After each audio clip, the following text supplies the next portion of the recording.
My colleagues and I are fascinated by the science of moving dots. So what are these dots? Well, it's all of us.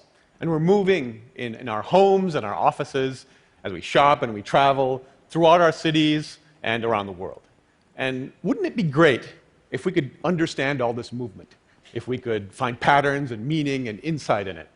And luckily for us, we live in a time where we're incredibly good at capturing information about ourselves. So whether it's through sensors or videos or apps, we can track our movement with incredibly fine detail. And it turns out one of the places where we have the best data about movement is sports.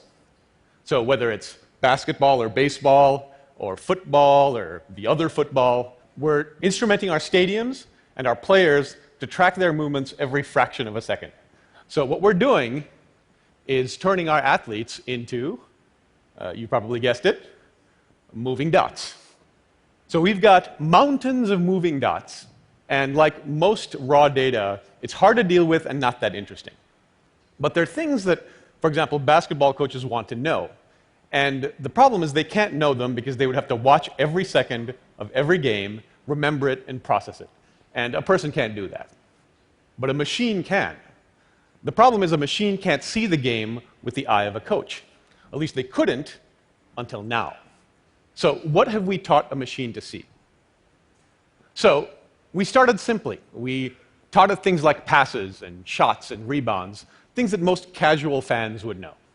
And then we moved on to things slightly more complicated, events like post-ups and pick and rolls and isolations. And if you don't know them, that's okay. Most casual players probably do.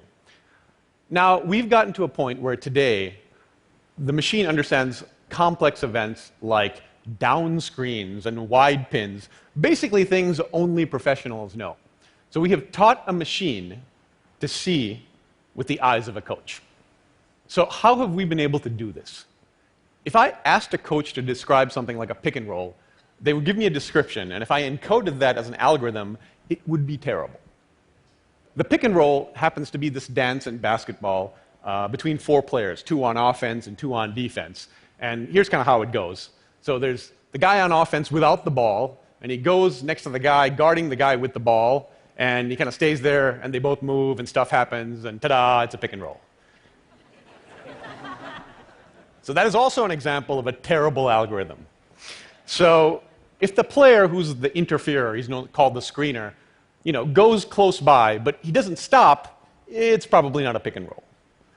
Or if he does stop, but he doesn't stop close enough, it's probably not a pick and roll. Or if he does go close by and he does stop, but they do it under the basket, it's probably not a pick and roll. Or I could be wrong, they could all be pick and rolls. It really depends on the exact timing, the distances, the locations, and that's what makes it hard. So luckily, with machine learning, we can go beyond our own ability to describe the things we know. So how does this work? Well, it's by example. So we go to the machine and say, "Good morning, machine. Here are some pick and rolls, and here are some things that are not pick and rolls. Please find a way to tell the difference." And the key to all of this is to find features that enable it to separate. So if I was going to teach it the difference between an apple and an orange, I might say, why don't you use color or shape? And the problem that we're solving is, what are those things? What are the key features that let a computer navigate the world of moving dots? So figuring out all these relationships, both relative and absolute, of location, distance, timing, velocities, that's really the key to the science of moving dots, or as we like to call it, spatio-temporal pattern recognition in academic vernacular. Because the first thing is you have to make it sound hard, and because it is. The key thing is, for NBA coaches, it's not that they want to know whether a pick and roll happened or not. It's that they want to know how it happened. And why is it so important to them? So here's a little insight. It turns out in modern basketball, this pick and roll is perhaps the most important play. And knowing how to run it and knowing how to defend it is basically a key to winning and losing most games. So it turns out this dance has a great many variations, and identifying the variations are really the things that matters, and that's why we need this to be really, really good. So here's an example. There are two offensive players, two defensive players getting ready to do the pick and roll dance. So the guy with the ball can either take or he can reject. His teammate can either roll or pop. The guy guarding the ball can either go over or under.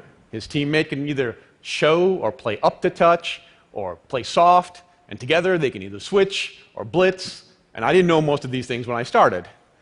And it would be lovely if everybody moved according to those arrows. It would make our lives a lot easier, but it turns out movement is very, very messy. People wiggle a lot, and getting these variations identified with very, very high accuracy, both in precision and recall, is tough because that's what it takes to get a professional coach to believe in you. And despite all the difficulties with the right spatiotemporal features, we have been able to do that. Coaches trust our ability of our machine to identify these variations. We're at the point where almost every single contender for an NBA championship this year is using our software, which is built on a machine that understands the moving dots of basketball.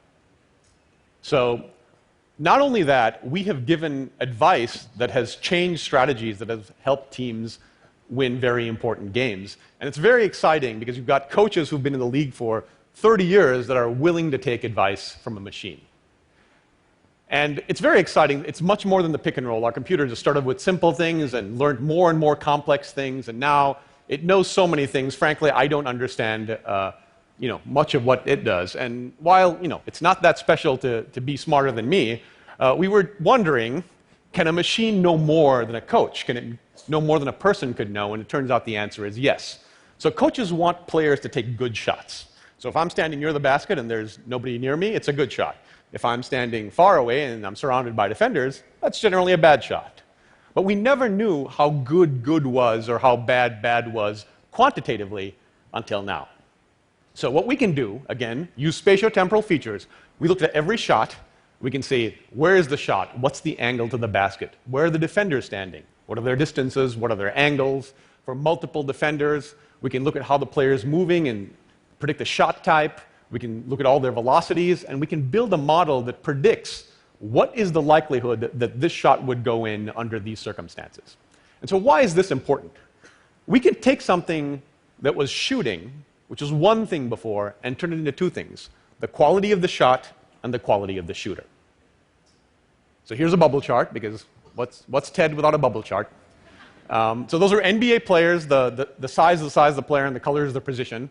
On the x-axis, we have the shot probability. So people on the left take difficult shots. On the right, they take easy shots. On the right is their shooting ability. People who are good at the top, bad at the bottom. So for example, if there was a player who generally made 47% of their shots, that's all you knew before. But today, I can tell you that player takes shots that an average NBA player would make 49% of the time, and they are 2% worse. And the reason that's important is that there are lots and lots of 47s out there. And so it's really important to know if the 47 that you're considering giving $100 million to is a good shooter who takes bad shots or a bad shooter who takes good shots. Machine understanding doesn't just change how we look at players, it changes how we look at the game. So there was this very exciting game a couple of years ago in the NBA Finals. Miami was down by 3. They were 20 seconds left. They were about to lose the championship. A gentleman named LeBron James came up, and he took a 3 to tie. He missed. His teammate Chris Bosh got a rebound, passed it to another teammate named Ray Allen. He sank a 3. It went into overtime. They won the game. They won the championship. It was one of the most exciting games in basketball. And our ability to know the shot probability for every player at every second and the likelihood of them getting a rebound at every second can illuminate this moment in a way that we never could before. Now, unfortunately, I can't show you that video. But for you, we recreated that moment at our weekly basketball game about 3 weeks ago. And we recreated the tracking that led to the insights. So here's us. This is Chinatown in Los Angeles, park we play every week at. And that's us recreating the Ray Allen moment and all the tracking that's associated with it. So here's the shot. I'm going to show you that moment and all the insights of that moment. The only difference is, instead of the professional players, it's us, and instead of a professional announcer, it's me. So bear with me. Miami, down 3, 20 seconds left. Jeff brings up the ball. Josh catches, puts up a 3.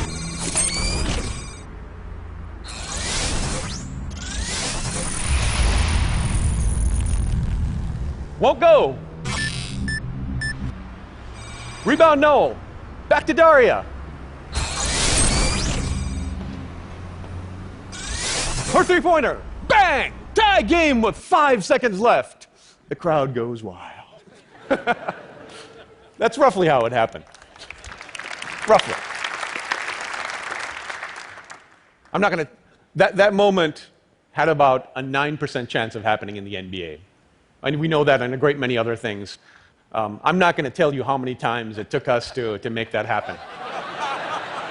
Okay, I will. It was 4. It was 4.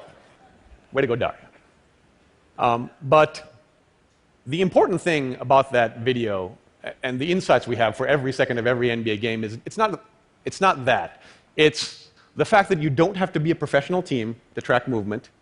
You do not have to be a professional player to get insights about movement. In fact, it doesn't even have to be about sports, because we're moving everywhere.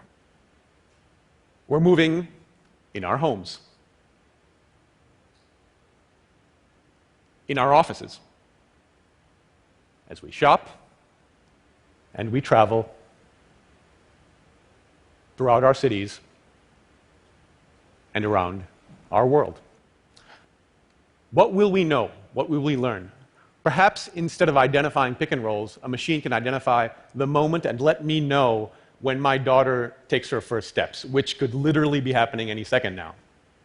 Perhaps we can learn to better use our buildings, better plan our cities. I believe that with the development of the science of moving dots, we will move better, we will move smarter, we will move forward. Thank you very much.